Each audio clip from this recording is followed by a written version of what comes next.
semuanya, kali ini aku mau ngenalin kalian sama salah satu hewan favorit aku, yaitu kupu-kupu. Kalian tahu kan, kupu-kupu itu cantik sekali. Kupu-kupu memiliki bentuk sayap yang indah dan berwarna-warni. Nah, kalian juga pasti sering kan menemui kupu-kupu di taman atau hingga pada bunga di halaman rumah kalian. Kupu-kupu ini merupakan serangga yang tergolong pada ordo Lepidoptera atau serangga bersayap sisik. Nah, serangga yang satu ini aktifnya di siang hari. Di balik indahnya sayap kupu-kupu, ada prosesnya loh gimana bisa kupu-kupu berkembang dari bentuk yang tidak menarik. Proses perubahan ini itu disebut metamorfosis kupu-kupu. Nah, awalnya, kupu-kupu memulai hidup dalam bentuk telur yang kecil, bulat, maupun lonjong. Telur kupu-kupu biasanya bersarang pada atas daun tanaman. Kupu-kupu dewasa biasanya akan meletakkan telurnya dan membutuhkan waktu 3-5 hari untuk menetas. Nah, kalau kalian lihat, butuh proses kan pada perkembangan kupu-kupu ini mulai dari telur. Kalian juga bisa lihat bagaimana bentuk telur dari kupu-kupu sebelum dia berkembang dari video ini.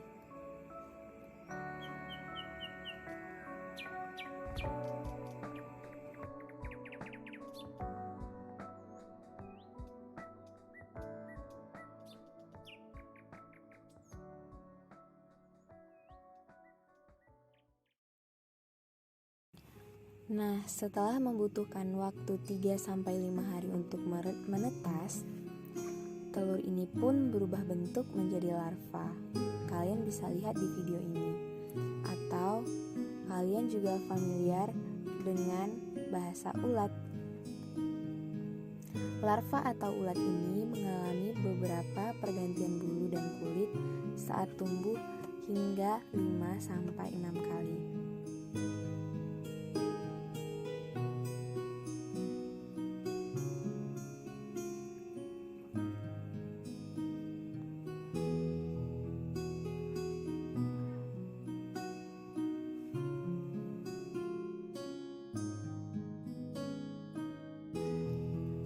Larva atau ulat sering memakan daun tumbuhan dan menghabiskan seluruh waktunya sebagai belungkas untuk mencari makanan. Kebanyakan belungkas adalah maun, tetapi ada beberapa spesies seperti Spalgis epius dan Lipira brasolis yang memakan serangga. Beberapa larva, terutama yang tergolong dalam Lycaenidae, menjalin hubungan yang saling menguntungkan dengan semut. Belungkas berhubungan dengan semut dengan menggunakan getaran yang dipancarkan melalui substrat di samping merembeskan sinyal kimia. Semut sedikit banyak melindungi larva ini. Sebagai balasan, larva sering menolong semut mengumpulkan rembesan madu. Belungkas membesar melalui serangkaian tingkat yang disebut instar. Menjelang akhir setiap instar, larva menjalani proses yang disebut apolisis, yang mana kulit ari, yaitu lapisan luar keras yang terbuat dari campuran kitin dan protein-protein khusus dikeluarkan dari epidermis yang lembut di bawahnya. Untuk itu, epidermis akan membentuk kulit ari yang baru di bawah. Di akhir setiap instar, larva itu bersalin kulit lamanya. Maka kulit baru berkembang lalu mengeras dan menghasilkan pigmen dengan cepat. Proses menyalin kulit ini bisa memakan waktu berhari-hari loh. Corak kepak kupu-kupu mulai berkembang pada tubuh belungkas menjelang instar yang terakhir. Ulat kupu-kupu memiliki 3 pasang kaki tetap pada segmen toraks dan tidak lebih 6 pasang toraks, 6 pasang prokaki yang tumbuh pada segmen abdomen. Pada prokaki ini ada gegelang kait halus yaitu krusial yang membantu belungkas menggenggam substrat. Beberapa ulat bisa menggembungkan sebagian kepalanya supaya mirip ular sebagai langkah pertahanan. Ada juga yang dilengkapi dengan mata palsu agar lebih efisien. Beberapa belungkas ini memiliki struktur khusus bergelar osmeterium yang dibokongkan untuk merembeskan bahan kimia yang busuk pada tujuan pertahanan juga. Tumbuhan perumah sering mengandung bahan beracun di dalamnya yang dapat dipisahkan oleh belungkas untuk disimpan sampai tingkat dewasa agar tidak sedap dimakan burung dan predator-predator sejenisnya. Ketidaksedapan ini diperlihatkan dengan warna-warni peringatan merah, jingga, hitam, atau putih dalam kebiasaan yang dikenal sebagai aposematisme atau bahan-bahan beracun dalam tumbuhan sering dikembangkan khusus untuk melindungi tumbuhan dari dimakan oleh serangga. Namun, serangga berhasil mengembangkan langkah balas atau memanfaatkan toksin-toksin ini untuk kemandirian dirinya. Perlombaan senjata ini telah memicu evolusi bersama-sama serangga dan tumbuhan perumahan. Banyak orang yang menyukai kupu-kupu yang indah, akan tetapi sebaliknya, jarang orang yang tidak merasa jijik pada ulat, padahal keduanya adalah makhluk yang sama. Semua jenis kupu-kupu atau ngengat akan melalui tahap-tahap hidup sebagai telur, ulat, kepompong, dan akhirnya bermetamorfosis menjadi kupu-kupu atau ngengat.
Nah, di sini kalian bisa melihat bagaimana proses kepompong berubah menjadi kupu-kupu.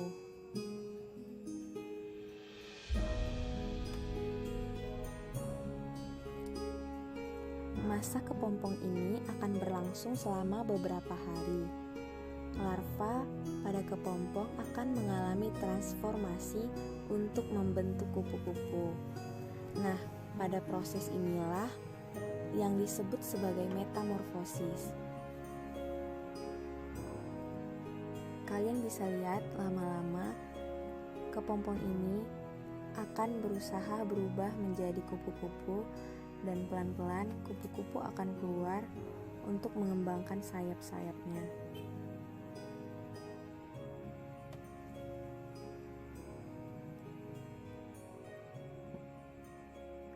Nah, di sini kupu-kupu sudah mulai keluar dari cangkang kepompong atau kulit kepompong.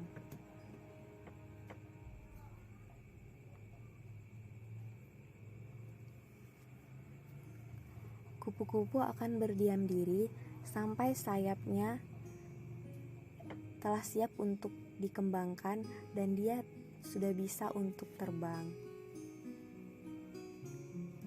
Nah, kupu-kupu umumnya hidup dengan mengisap madu, bunga atau nektar, atau sering disebut sari kembang.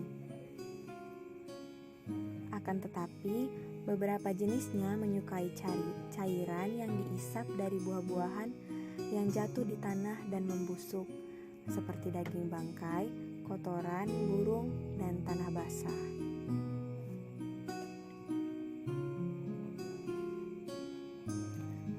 Berbeda dengan kupu-kupu, ulat hidup terutama dengan memakan daun-daunan.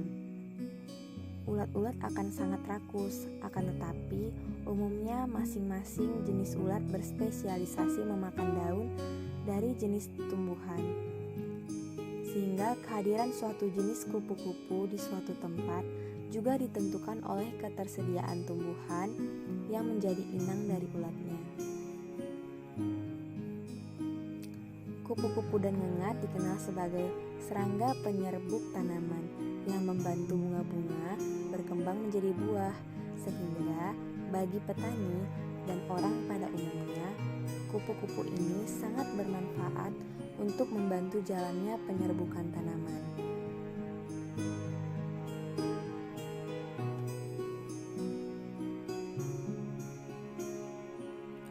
Pada pihak lain, berjenis ulat diketahui sebagai hama yang rakus. Bukan hanya tanaman semusim yang dimangsanya, namun juga pohon buah-buahan dan pohon pada umumnya dapat habis digunduli daunnya oleh hama ulat dalam waktu yang relatif singkat. Tapi ini akan sangat berbeda dengan kupu-kupu.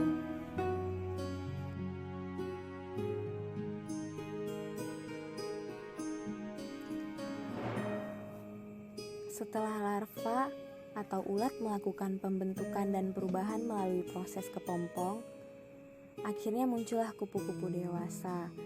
Sayap kupu-kupu masih lunak dan terlibat di tubuhnya saat keluar. Kupu-kupu harus melakukan penyesuaian terhadap lingkungan sebelum bisa terbang dengan sempurna.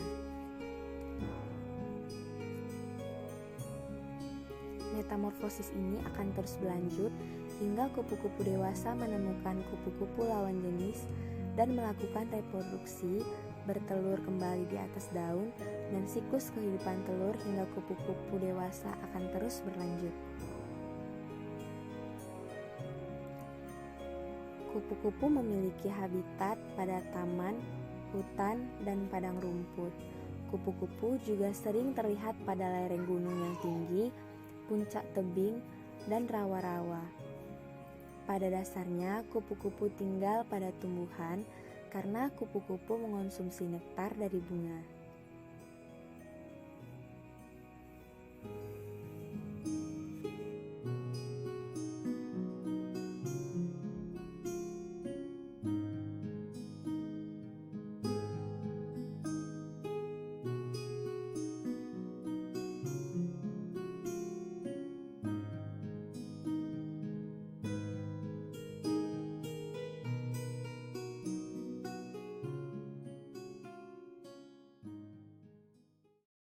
Nah, di sini aku juga mau ngenalin kalian kupu-kupu tercantik di dunia.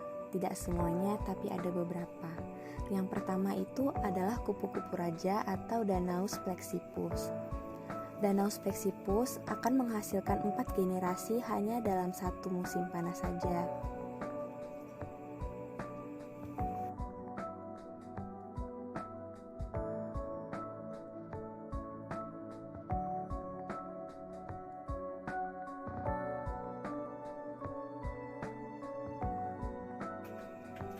Kupu-kupu tercantik yang kedua adalah Gretaoto atau kupu-kupu bersayap bening. Kupu-kupu bersayap bening ini bisa membawa hampir 40 kali lipat berat badannya sendiri, bahkan lebih kuat daripada semut. Hebat juga ya kupu-kupu ini.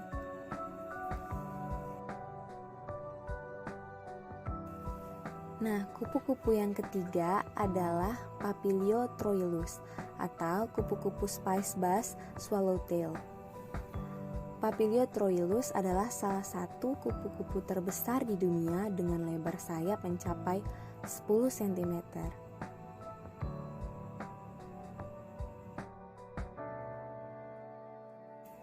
Nah, kupu-kupu yang keempat ada swallowtail raksasa Jamaika atau dengan kata lain Papilio humerus.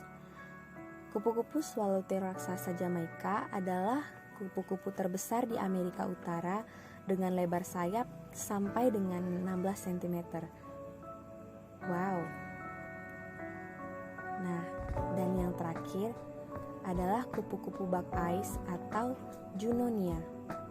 Kupu-kupu bug eyes ini adalah jantan yang sering mengkonsumsi makanan yang tak biasa dikonsumsi betinanya, seperti mamalia mati. Gimana cantik-cantik kan kupu-kupu yang baru saya kasih lihat kepada kalian? Thank you.